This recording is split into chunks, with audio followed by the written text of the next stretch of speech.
Hi, this is Richard Dunn from Evoker. In this little video, I just want to very quickly go over the anatomy of a texture or an image. In the Unreal game engine, 90% of the time you'll be dealing with RGB images. Okay, so what I'm going to do is quickly show you what that means and how it affects memory and how it affects performance and how these images can be utilized. So we're just going to do a new image. 1024 is fine. Resolution at 300, that's not necessary, we can take that back to 72. And we want the color mode to be RGB. You never need to use any of these others in this engine. So we're just going to OK that. And we just have a black image. So what we're going to be looking at is the channels. As you can see here, we have RGB.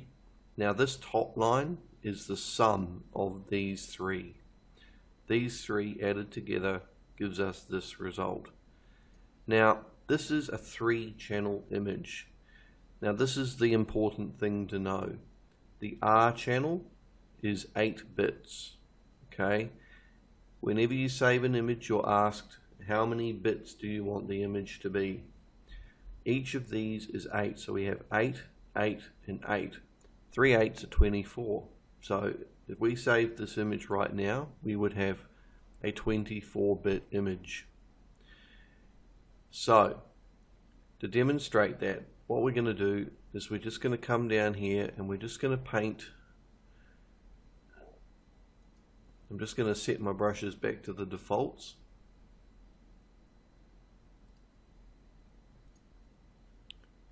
Like so.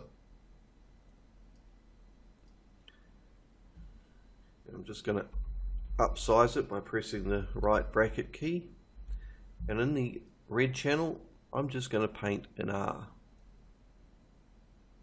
Now we're not painting this in the layers, it's showing up as red because it's in the red channel. Then what we're going to do is we're going to come down to green and we're going to paint a G, and then in blue we're going to do the same thing.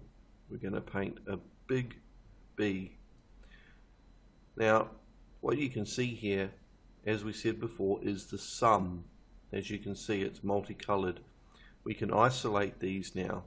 We can just look at the blue, or we can just look at the green or the red, or the sum. So this is ideally what you want to see in the game engine. So basically your red, your green and your blue.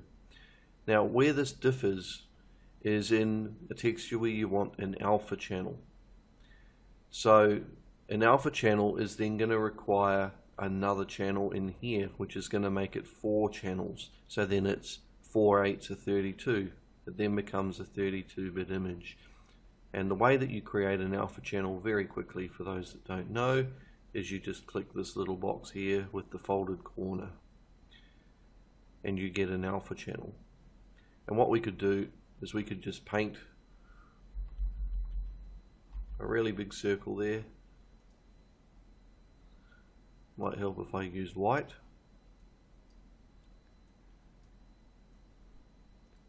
Just choose white. And there we have an alpha channel. And as you can see, what that is doing now is it's masking out everything but the white area. And if we were to export this out now, what it will do is it will ask us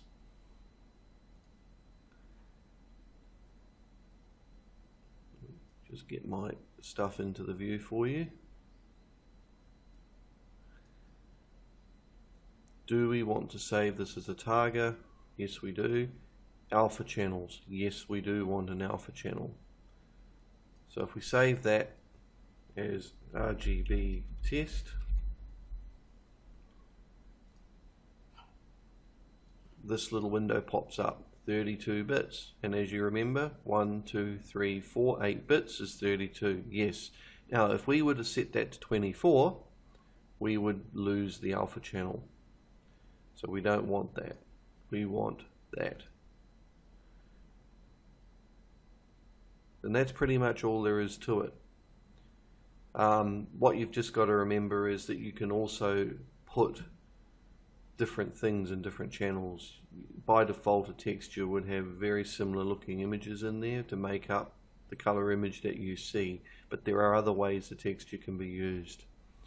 You can put different masks in different channels and create what we would call a bit plane image, which actually has 4 completely different patterns in it, which can be used in the material editor. And that's actually what we're going to do during this video set. So the next thing I want to discuss is Overdraw. Now, Overdraw is the thing that's going to slow down a game engine really, really quickly.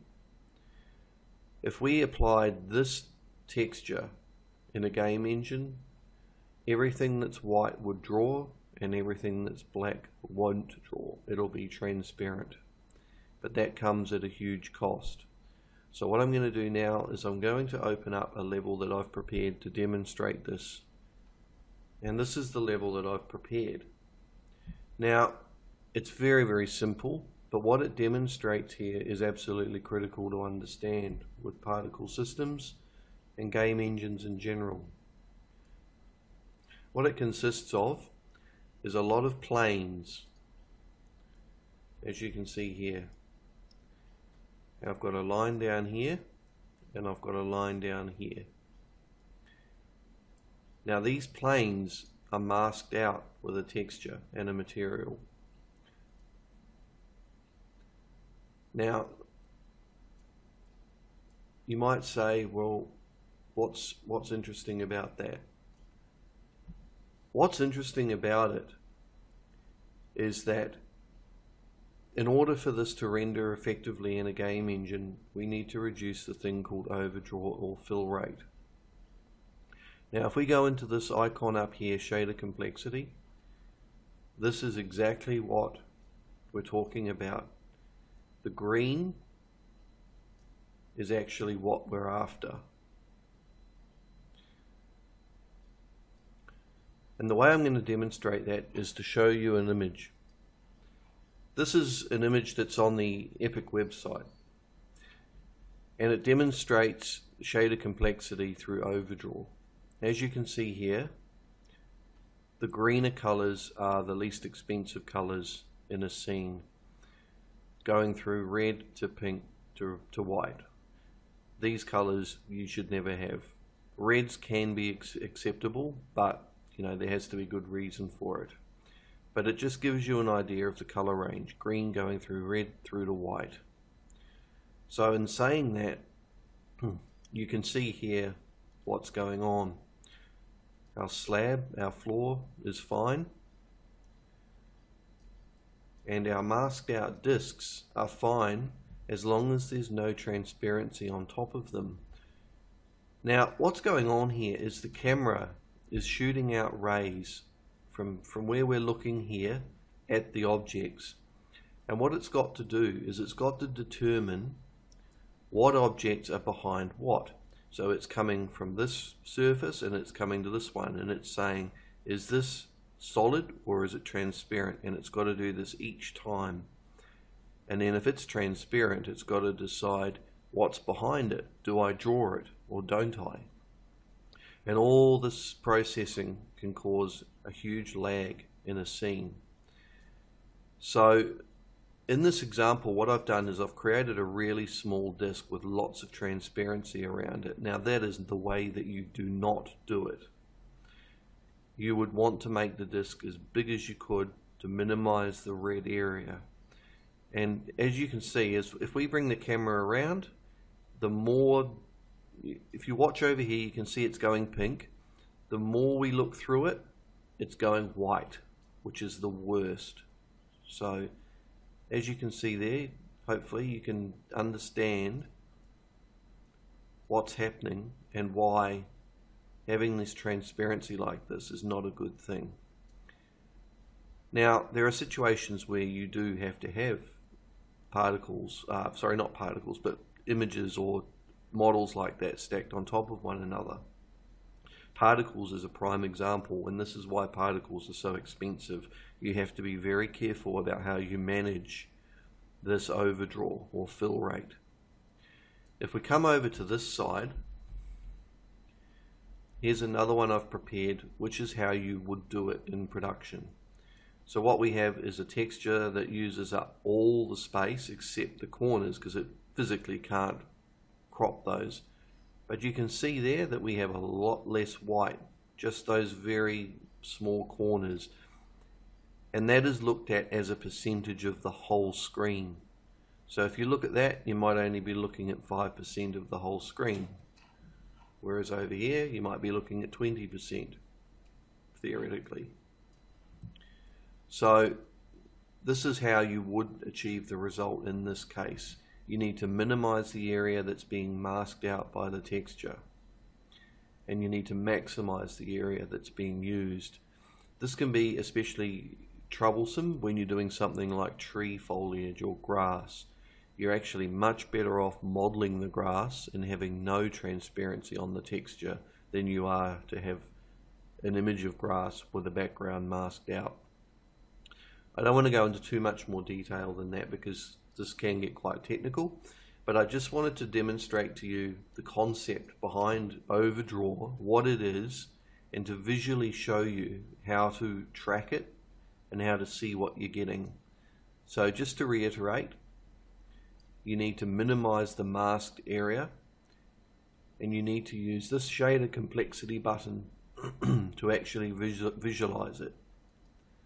So, you know, it looks fine here. You wouldn't know there's any problem, but the performance hit on these ones is unacceptable, whereas these ones are within tolerance. So one last thing that I'll show you is just the textures and the materials that these have been created with. So what I want to show you here is the materials. This is our bad example. So if we open this up, this is all it is. It's just the alpha channel, which is exactly the same as the diffuse, going into emissive, and the alpha channel going into opacity, with all this wasted space in the black, which is giving us the bad result. Whereas the big one is exactly the same, except we've reduced the area of black. So we're masking out less of the texture and reducing the overdraw.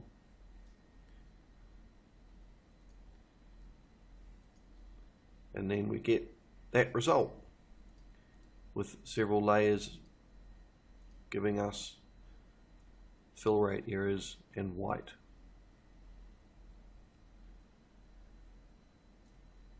So in the next lesson, what we're going to discuss is we're going to actually start making the texture for the fire. We're going to extract the fire flames out of those photos that we saved out from CG Textures, and we're going to create a flipbook in what's called a non-destructive workflow in Photoshop.